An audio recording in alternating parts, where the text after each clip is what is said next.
오늘 우리에게 주시는 하나님의 말씀을 같이 읽겠습니다. 하나님의 말씀은 신약성경 마태복음 1장 1절에서 17절까지 말씀입니다. 신약성경 마태복음 1장 1절에서 17절까지 말씀. 제가 가진 성경은 신약성경 1쪽입니다. 마태복음 1장 1절에서 17절까지 말씀을 저하고 함께 교독하도록 하겠습니다. 제가 먼저 1절을 읽습니다. 아브라함과 다윗의 자손 예수 그리스도의 계보라.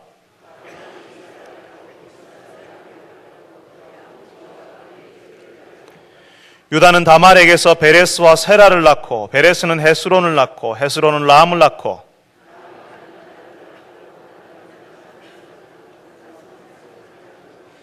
살몬은 라합에게서 보아스를 낳고 보아스는 룻에게서 오벳을 낳고 오벳은 이새를 낳고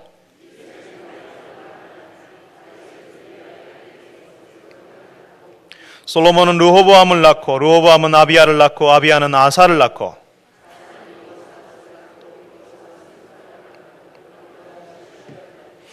우시야는 요담을 낳고 요담은 아하스를 낳고 아하스는 히스기야를 낳고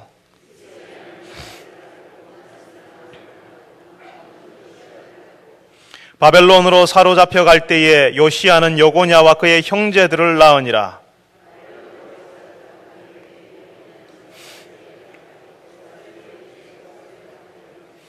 스룹바벨은 아비우스를 낳고 아비우스는 엘리야김을 낳고 엘리야김은 아소르를 낳고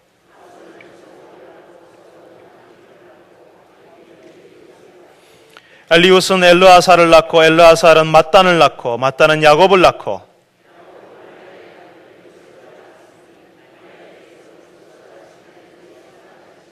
같이 읽습니다.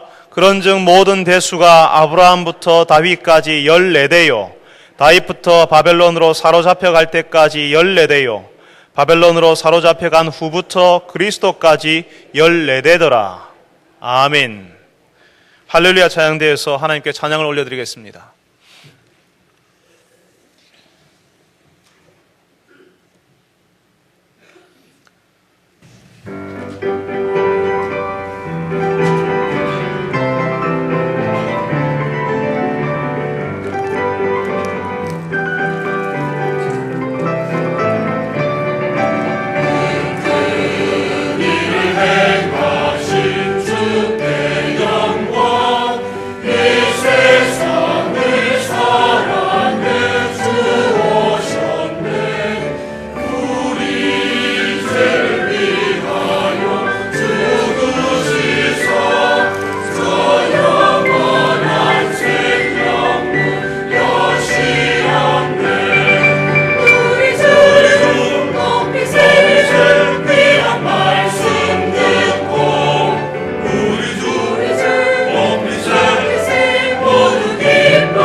사랑하는 주님, 저희들의 인생이 하나님을 높이는 인생, 하나님께 영광이 되는 인생, 살게 하여 주옵소서.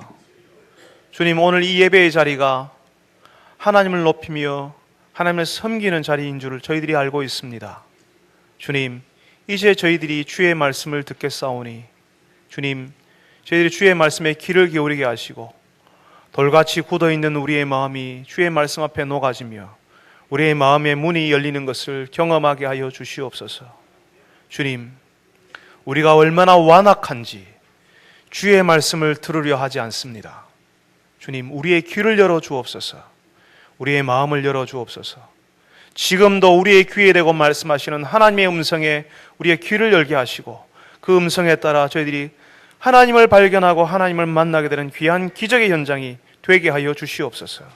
예수님의 이름으로 기도합니다. 아멘. 여러분, 마태복음이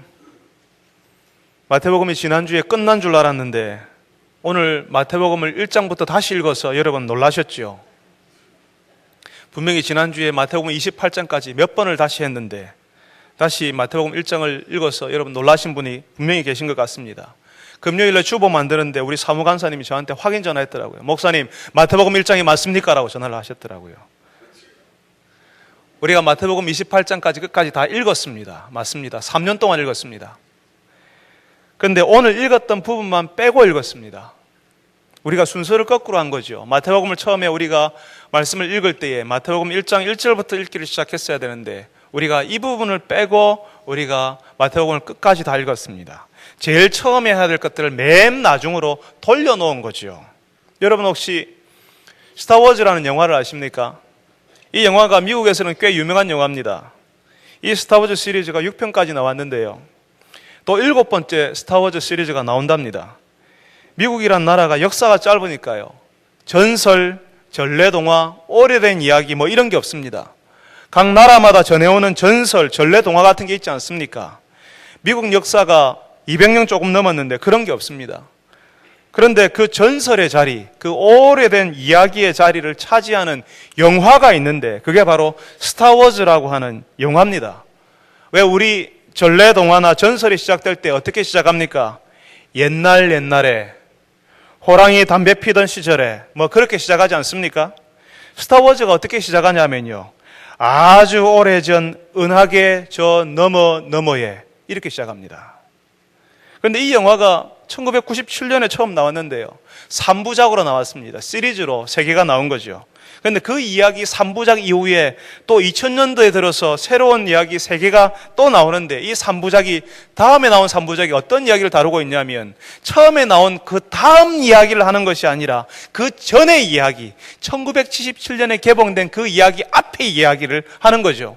그걸 영화에서는 죄송합니다, 좀 어려운 말로 프리퀄이라고 이야기합니다. 앞의 이야기를 다루고 있다고요. 오늘 우리가 읽었던 마태복음 1장의 족보는 바로 그 예수 이야기의 프리퀄, 앞의 이야기를 말하고 있습니다. 예수님이 오시기 전에 어떤 일이 있었는지, 예수님이 왜 오셔야 하는지를 보여주는 내용이라는 거죠. 그런데 우리가 보다시피 세상에 이렇게 재미없는 프리퀄이 어디에 있습니까? 오늘 우리가 읽었던 말씀은요, 전부 낳고로 되어 있습니다. 우리 교회에서는 학습 문답을 하면 신약 성경을 한번 읽고 오라고 이야기합니다. 신약 성경을 한번 읽어보겠다고 마음먹은 분이 어디부터 시작합니까? 마태복음 시작하지요. 마태복음 처음 책이니까 마태복음을 딱 펴서 읽기 시작하는데 마태복음 1장을 딱 폈는데 낳고 하니까 그냥 덮어버리는 겁니다. 이게 뭐야? 도대체 처음에 성경을 제대로 한번 읽어보겠다고 결단을 했는데 나오는 이야기가 낳고라는 거죠. 스타워즈 시리즈는 4편, 5편, 6편이 개봉되고 그 다음에 프리퀄로 1편, 2편, 3편이 개봉되었습니다. 스타워즈가 새로 개봉될 때마다 미국에서는 사람들이 그 개봉 몇 주 전부터 극장 앞에서 텐트를 치고 기다리는 사람들이 있답니다. 새로운 시리즈 한 편이 기대되고 어떤 내용이 들어있는지 정말 보고 싶으니까 텐트를 치고 기다릴 정도가 된다는 것이요. 그런데 여러분, 오늘 여기에 계신 대부분의 성도들은 스타워즈가 뭐래? 뭐하러 그딴 걸 보려고 극장 앞에서 텐트 치고 몇 주간을 기다린대? 하실 겁니다. 이해가 안 되죠. 그런데 스타워즈에 빠져 사는 사람들은요, 그 스타워즈 시리즈가 나오기를 기다리고 스타워즈에 나오는 옷을 사입고 스타워즈에 나오는 광선검을 막 사는 겁니다. 우리 집 아이들도 그 광선검 가지고 놀았습니다. 집에 광선검이 3개나 있었습니다. 집에 오면요, 그 광선검 가지고 서로 자기가 스타워즈에 나오는 그 주인공인 것처럼 목에 보자기를 가지고 망토를 하고 그렇게 놀았습니다. 그렇지만 스타워즈를 모르는 사람, 그 내용에 관심이 없는 사람은 극장 앞에서 텐트를 친다, 스타워즈에 나오는 옷을 산다, 광선검을 가지고 논다, 정말 이해 안 될 겁니다. 마찬가지로 성경을 처음 읽는 분들, 또 성경의 내용을 잘 알지 못하는 분들, 그분들은 오늘 우리가 읽었던 이 말씀 정말 이해되지 않을 겁니다. 낳고 하는 것이 뭐 대단한 이야기라고, 성경에 그런 게 있냐라고 하실 겁니다. 그런데 오늘 우리가 읽은 내용이 처음으로 이 마태복음을 읽은 사람이 있었을 거 아닙니까?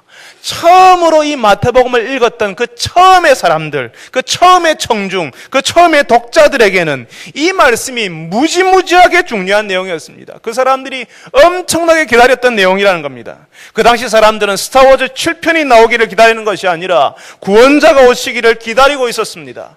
이스라엘 유다 백성들이 600여 년 동안 다른 민족의 지배 아래 살았거든요. 잠시 독립한 적이 있었지만 주변에서 일어나는 강대국 사이에 끼어서 돌아가면서 주인이 바뀌면서 계속 지배를 받았습니다. 늘 전쟁의 위협이 있었고 수시로 밀란이 일어났고 반란이 일어났고 지배 제국의 엄청난 세금 때문에 사람 사는 것이 경제생활이 너무 팍팍했습니다. 살기 너무 힘들었다는 거죠. 그러니까 구원자가 오시면, 하나님이 오래전에 약속하신 그 구원자가 오시면 이 모든 어려움에서 건져주실 것이라 생각했습니다.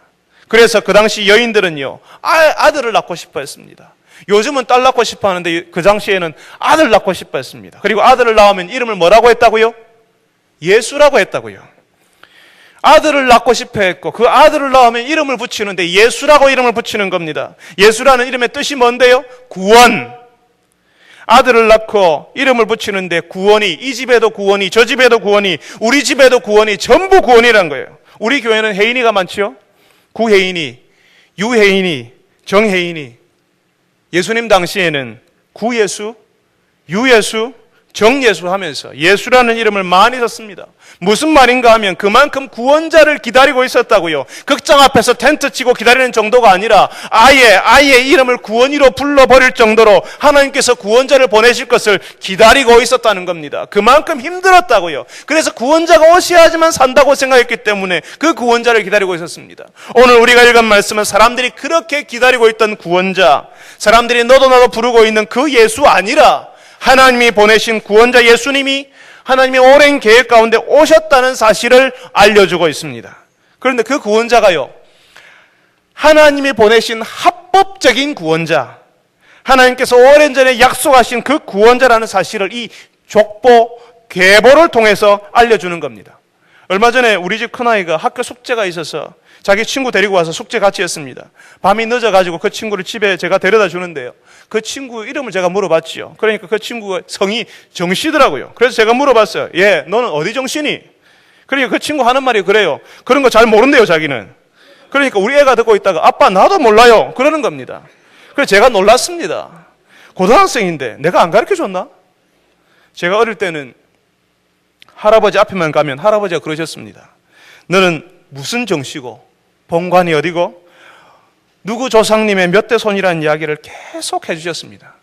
어린 저로서는요, 정말 지겨운 이야기였습니다. 그렇지만 끊임없이 그 이야기를 저한테 해주셨습니다. 족보책을 끄집어내어서 가 한자로 돼 있잖아요. 까맣게 한자로 적혀 있는 것을 손으로 가르쳐 주시면서 짚어주시면서 이렇게 이야기하시는 겁니다. 할아버지에게는 손자에게 꼭 알려줘야 할 만큼 중요한 내용이기 때문에 이야기하고 또 이야기하고 또 이야기했습니다. 그런데 예수님 당시에는요, 우리 할아버지가 족보를 귀하게 여기는 것보다 훨씬 더 중요하게 생각했습니다.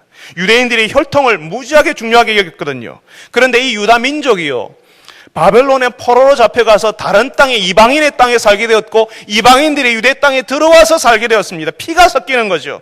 그러니까 이 사람 유대인들이요, 이방인들과 피가 섞인 사람들을 진짜 이스라엘, 참 이스라엘로 여기지를 않았습니다. 그러니까 참 이스라엘과 피가 섞인 이스라엘을 어떻게 구분해요? 족보를 가지고 구분하는 겁니다. 특별히 이스라엘에서 제사장 그룹이 힘이 있는 가문이었습니다.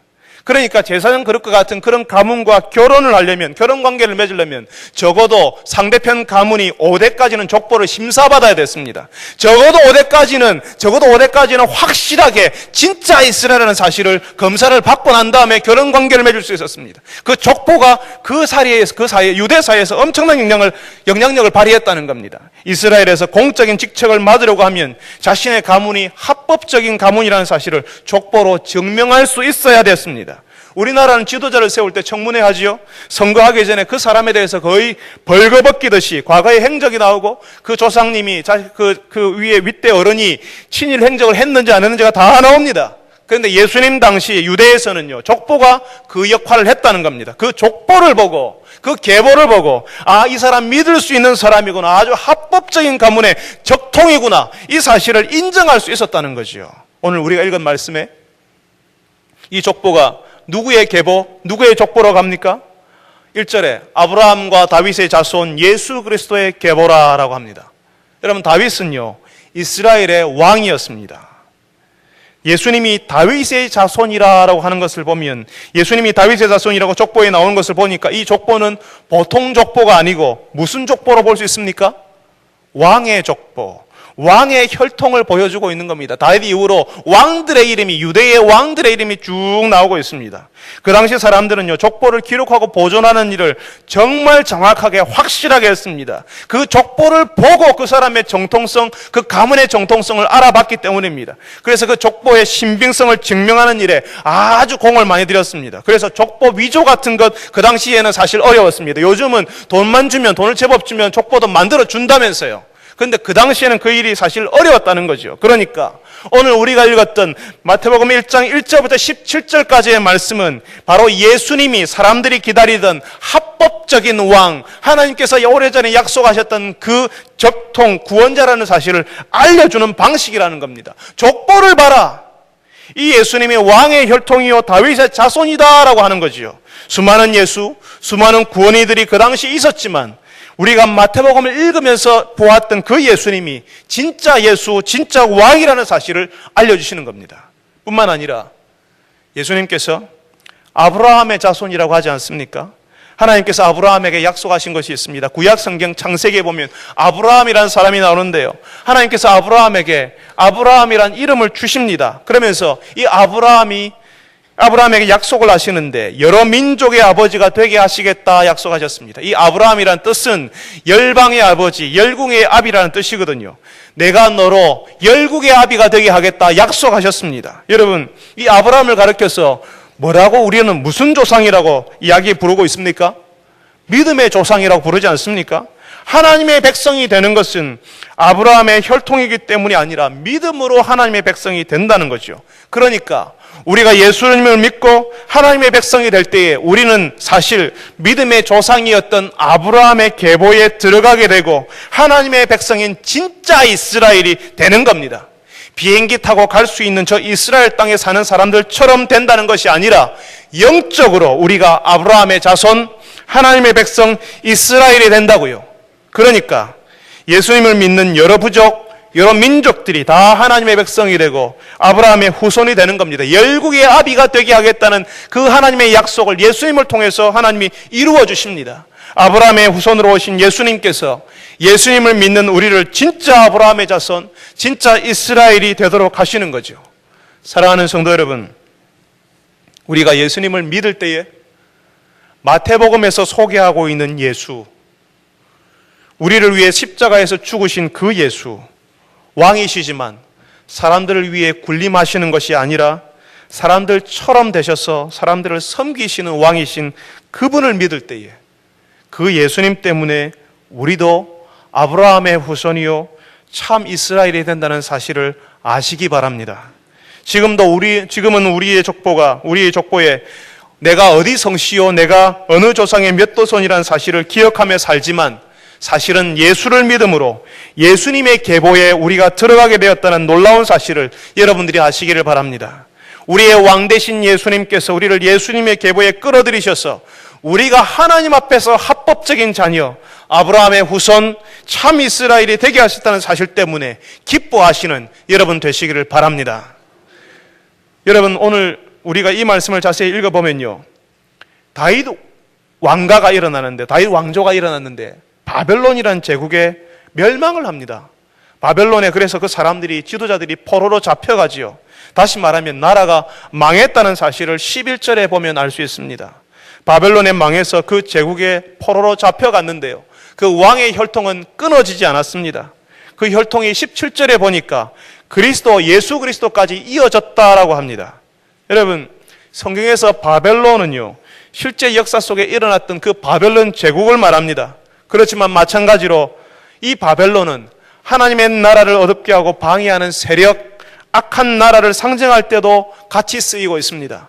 요한계시록을 보면 바벨론이 나오는데 그 바벨론은 항상 하나님의 나라를 대항하는 악한 세력으로 주로 나타나고 있습니다.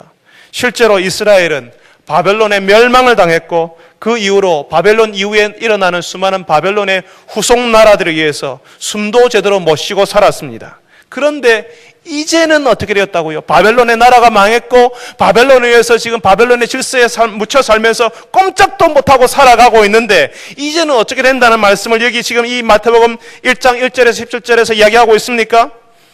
그런데 이제 그리스도 구원자가 왔다는 거죠. 다윗 왕의 혈통, 아브라함의 후손, 하나님이 보내신 그리스도가 오시니까 이제는 바벨론의 그 그늘에서 벗어날 수 있다는 사실을 지금 이 족보에서 미리 보여주는 겁니다. 그야말로 구원이 임했다고요.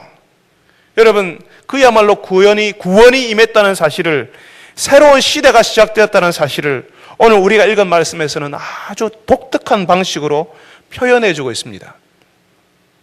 여러분, 오늘 우리가 읽었던 말씀을 자세히 읽어보면요, 예수님의 족보 계보를 세 부분으로 나누고 있는데요, 그 첫 번째는 아브라함부터 다윗 왕까지, 두 번째는 다윗 왕부터 바벨론으로 잡혀가는 여고냐까지, 그리고 세 번째는 바벨론으로 잡혀가는 여고냐부터 예수 그리스도까지 구분하고 있습니다. 그리고 그 구분을 어떻게 끼워 맞추냐면요, 14대로 맞추고 있습니다. 아브라함부터 다윗까지 14대, 다윗부터 바벨론까지 14대, 그리고 바벨론부터 예수 그리스도까지 14대, 이런 식으로 세 부분을 14대, 14대, 14대로 끼워 맞추고 있다는 거죠. 오늘 우리가 읽었던 17절에 그렇게 이야기하지 않습니까? 아브라함부터 다윗까지 14대요, 다윗부터 바벨론으로 사로잡혀 갈 때까지 14대요, 바벨론으로 사로잡혀 간 후부터 그리스도까지 14대더라. 여러분, 진짜 아브라함부터 다윗까지 그 기간 동안 14대 자손밖에 없었을까요? 그보다 훨씬 많지 않았겠습니까? 바벨론 포로부터 예수님까지 약 600년의 기간인데 14대 손밖에 없었겠습니까? 조선왕조 500년입니다. 정확하게 말하면 519년으로 제가 기억하는데요, 그때 왕이 27명이 나왔습니다. 조선왕조 500년에 왕이 27명이었는데 바벨론 포로부터 예수 그리스도까지 600년 동안 14대 손밖에 없다는 것이 말이 안 되지 않습니까? 그러니까 그 족보에 빠진 사람이 있다는 거 아니겠습니까? 의도적으로 그 세 부분을, 세 기간 동안을 14대, 14대, 14대로 맞추었다는 사실을 우리가 이해할 수 있지 않겠습니까? 일부러 아브라함부터 다윗까지 14대, 또 다윗부터 바벨론까지 14대, 바벨론부터 예수 그리스도까지 14대를 이불로 맞췄다는 거죠. 그러니까요, 수많은 사람들이 여기에 나오는 14대가 무슨 의미가 있는지, 14가 무슨 의미가 있는지 참 궁금해했습니다. 일부러 사람들의 이름을 다 빠뜨리고 14로 다 맞춰버리니까요. 왜 14대로, 숫자 14로 맞추었을까요? 여러분, 유대인들의 의미 있는 숫자는 7입니다. 7이라는 숫자지요. 이 7은 완성을 뜻하기도 하고 하나님의 시간을 의미하기도 합니다. 그러면 여러분, 산수를 잘 하시고 또 장사를 하신 분은 금방 아실 것 같은데 14는 7하고 어떻게 연관이 되어 있을까요? 14는 7이 몇 번? 7이 2번입니다. 예수님의 족보 계보가 세 부분으로 14, 14, 14라 이렇게 들어가 있죠. 그러면 7이 거기에 몇 번 들어가 있다는 이야기입니까? 7이 2번, 2번, 2번에서 6번이라는 거죠. 7이 6번이니까 이제 그 다음에 몇 번째가 온다고요?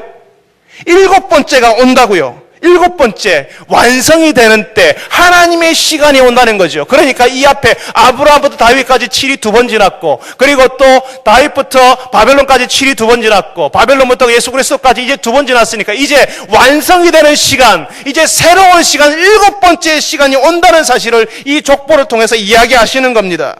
예수 그리스도로부터 새로운 시기, 새로운 시대, 예수님의 통치가 시작되는 새로운 일들이 일어난다는 사실을 말씀하시기 위해서 여기서 일부러 14대로 맞추었다는 거죠. 그야말로 구원이 임했다고요. 바벨론의 포로에서 암흑과 같은 생활 속에서 죽지 못해 사는 사람들에게 우울증 때문에 관계가 깨어져서 어두움 가운데 살아가는 사람들에게 이제 새로운 시대가 시작되었다. 예수님이 새로운 시대를 여신다라고 선언하고 있는 것이 바로 이 족보라는 것입니다. 성도 여러분, 마태복음은 바로 그 이야기하고 있습니다. 하나님의 나라가 이 땅에서 보이지 않고 하나님의 공동체가 사라져버린 것 같은 세상에서 바벨론의 포로로 잡혀간 것과 같은 그런 시간 속에서 예수님이 오셨다는 거죠. 바벨론을 무너뜨릴 하나님의 나라를 몰고 오셨다. 새로운 공동체, 믿음의 공동체를 세우셨다 하시는 겁니다. 성도 여러분, 우리 모두가 예수 그리스도를 우리의 왕으로 하나님이 보내신 그리스도 예수님을 우리 인생의 구원자로 만나기 전까지는 바벨론의 영향에서 벗어날 수가 없습니다. 하나님 없는 세상에서 고민하고 신음하고 고통당하면서 살게 되는 겁니다. 그런데 예수님께서 하나님의 나라를 몰고 오셔서 새로운 공동체를 세우신다 하시죠. 이제 그 예수님을 믿으면, 그 예수님이 우리의 인생의 구원자가 되시고 우리의 왕이 되시면 우리의 인생의 바벨론이 물러가고 하나님의 나라가 시작된다는 사실을 가르쳐 주시는 겁니다. 오늘 교회 예배에 참여하였지만 아직 예수님을 나의 구주, 나의 하나님으로 영접한 적이 없으신 여러분, 예수님을 나의 구주, 나의 하나님으로 영접하고 예수님을 따를 때에 그동안 보이지 않았던 하나님의 나라가 보이기 시작하고 그 전에 경험할 수 없었던 하나님의 나라, 바벨론밖에 경험하지 않았고 바벨론의 그늘에서 힘들었던 사람들이 그제부터 비로소 하나님의 나라를 경험하기 시작하는 겁니다. 새로운 시대, 새로운 시간을 경험하게 되는 거죠. 우리의 인생을 얽어매고 있는 바벨론에서 풀려나서 새로운 인생, 새로운 기회를 가지게 되는 것입니다. 여러분, 우리 교회에서 제자 훈련합니다. 그 제자 훈련할 때에 가장 감동적인 장면이 어떤 장면인 줄 아십니까? 예수님 믿고 구원받았어요. 예수 믿는다고 고백했어요. 많은 사람들한테 내가 예수 믿는다고 이야기했어요. 그런데 그 구원이 내 머릿속에만 있거든요. 그런데 훈련을 받으면서 예수 그리스도를 주로 고백하면서 그 구원이 실제로 내 감정, 내 내면, 그리고 내 가정, 내 자녀들, 직장 생활에까지 흘러들어가는 것을 경험하기 시작한다는 겁니다. 내 목을 칭칭 감고 있던 그 쇠사슬 같은 것들이 하나씩 풀려나가는 것을 경험한다고요. 예수님이 우리에게 허락하신 구원은 우리가 평생 살아가는 동안에 우리를 얽어매고 있던 바벨론의 그늘들, 그 쇠사슬들을 하나씩 끊어내가는 것입니다. 우리가 구원받았는데 그 구원을 실제로 우리의 삶의 현장에서, 가정에서, 직장에서 하나씩 구원이 이루어지는 것을 경험하며 사는 것이 우리의 진짜 구원이요 하나님의 나라라고요. 하나님께서 한 번에 우리를 구원받게 하셨지만 한 번에 다 벗겨지는 것이 아니라 실제로 우리가 받았던 이 구원이 내 가정에서, 내 내면에서, 내 감정에서, 내 말투에서, 내 행동에서 하나씩 구원이 이루어지는 것을 경험하게 만드신다는 겁니다. 그 장면이 가장 감동적인 장면입니다. 그전에는 머리로만 이해했던 그 구원이 실제로 내 삶의 현장에서, 내 감정에서, 내 내면에서 이루어지는 것, 쇠사슬이, 내 목을 칭칭 갖고 있던 쇠사슬이 하나씩 끊어져 나가고 풀려나가는 것을 경험하기 시작한다는 겁니다. 나를 얽어매는 것에서 내가 풀려나는 순간 바로 거기에 하나님의 나라와 하나님 나라의 평안과 기쁨이 밀려들기 시작하는 거죠. 하나님 나라 속에서 내가 지금 살아가게 되는 겁니다. 앞으로 들어갈 하나님의 나라가 아니라 바로 그 하나님의 나라를 지금 여기서 벌써 내가 경험하며 사는 거지요. 그때 앞으로 들어가게 하나님의 나라를 미리 여기서 내가 경험하며 살게 되는 겁니다. 우리가 이 땅에 있는 동안 우리 평생 그런 구원을 경험하면서 우리는 살아가게 되는 겁니다. 아직 예수님을 영접하지 못했고 예수님께 여러분의 마음을 의지하고 드리지 못하셨다면 이제 그 예수님을 여러분의 구주, 여러분의 인생의 왕으로 모셔드리십시오. 예수 믿겠다고, 예수님이 나의 구주, 나의 인생의 왕이 되어달라고 여러분 요청하십시오. 은혜로우신 하나님 아버지께서 여러분의 아버지가 되어주시고 여러분을 하나님 나라의 백성이 되게 하시기를 간절히 바랍니다. 여러분, 오늘 우리가 읽은 예수님의 계보에는요, 정말 거룩한 계보에 어울리지 않는 사람들이 등장합니다. 유대인들의 족보는 남성 중심의 기록입니다. 남자들이 나오죠. 그 남자의 기록에 여성들의 이름이 나오고 있습니다. 네 사람의 이름이 나오는데요. 다말, 라합, 룻, 그리고 이름은 나오지 않지만 우리아의 아내라고 기록된 여성이 나옵니다. 그런데 이 여성들이 모두 이스라엘 사람들이 아니라 다 이방인들이었습니다. 그뿐 아니라 아주 입에 담기 어려울 정도로 부끄러운 가정사를 안고 있는 여성들이었습니다. 간음을 하거나 몸을 팔거나 찢어지게 가난하거나 그런 사람들이었습니다. 예수님의 계보라면 그런 여인들 그냥 빼버려도 되지 않았을까요? 14대로 일부러 맞추기 위해서 다른 이름들 다 생략해버린 이름도 많은데 이런 여인들의 이름을 빼도 누가 뭐라고 하겠습니까? 오히려 이런 여인들의 이름, 이방 여인들의 이름이 들어있는 것이 예수님의 계보에 누가 되지 않겠습니까? 분명히 우리가 생각할 때는 그 이름을 빼버리는 것이 낫고 숨기는 것이 예수님의 명성에 더 도움이 될 것 같거든요. 그런데 하나님께서는 그 여인들의 이름을 여기에 다 소개하고 계십니다. 우리가 보기에는 여러분 창세기, 여호수아 그리고 여러분 성경에 나와 있는 그 장면들 한번 보십시오. 우리가 보기에는 최악입니다. 우리가 보기에는 최악의 순간이고 우리가 보기에는 정말 어울리지 않는 것처럼 보이는데 하나님께서는 그 최악의 순간들, 그 시간들, 그 과정들까지도 하나님의 일을 이루시는데 사용하신다는 것이죠. 사람들이 실수하고 사람들이 잘못하고 사람들이 죄를 지은 그 시간, 그 자리에서 하나님께서는 하나님의 은혜가 흐르게 하시더라는 겁니다. 하나님께서는 시아버지를 유혹했던 가나안 여인 다말, 여리고 기생이었던 라합, 모압 출신의 찢어지게 가난했던 여인 룻, 그리고 다윗과 간음을 냈던 우리아의 아내를 통해서 하나님의 선한 일이 일어나도록 하셨다는 겁니다. 사랑하는 성도 여러분, 그 여인들, 이방인이었고 예수님의 족보에 어울리지 않는 일을 하였던 그 여인들이 예수님의 족보에 나타나 있는 것이 우리에게 얼마나 감사한지 모릅니다. 그 여인들이 거기에 있으니까 우리가 담대함을 가지고 용기를 얻는 겁니다. 그 여인들을 보면서 하나님 앞에서 자랑할 것 아무것도 없는 나도 하나님의 계보에 들어갈 수 있고 내가 비록 죄악된 과거를 가지고 있고 여전히 내가 찌들게 가난한 채 살아가지만 나를 통해서도 하나님의 선하심이 흘러가고 하나님의 일이 이루어진다는 사실을 알려주시기 때문에 그런 것입니다. 그 여인들이 거기에 있는 이유가 바로 하나님의 은혜, 하나님이 받아주시고 인정해주시고 용서해주시는 은혜 때문이었습니다. 그 하나님의 은혜가 예수님을 통해서 우리에게도 흘러오는 것입니다. 예수님을 믿고 의지하는 사람들을 하나님께서 예전에 무슨 일을 했던 어떤 출신이든 예전에 어떤 사람이었던 어떤 배경을 가지고 있던 상관없이 받아주시고 인정해주시고 용서해주신다는 거지요. 그래서 우리도 예수님의 계보에 들어갈 수 있게 해 주시는 것입니다. 사랑하는 성도 여러분, 우리가 예수님의 사람이 되기 위해서 굉장한 사람, 대단한 사람, 엄청난 사람 될 필요 없습니다. 그저 하나님의 은혜가 필요한 사람이라는 사실을 알면 됩니다. 그 하나님의 은혜가 예수님을 통해서 전해 흘러온다는 사실을 믿기만 하면 됩니다. 내가 하나님 앞에서 죄인이라는 사실을 알고 예수님이 주시는 그 용서의 은혜를 받아들일 때에 하나님께서 연약하고 죄 많은 우리를 통해서 하나님의 선한 일이 일어나도록 하실 것입니다.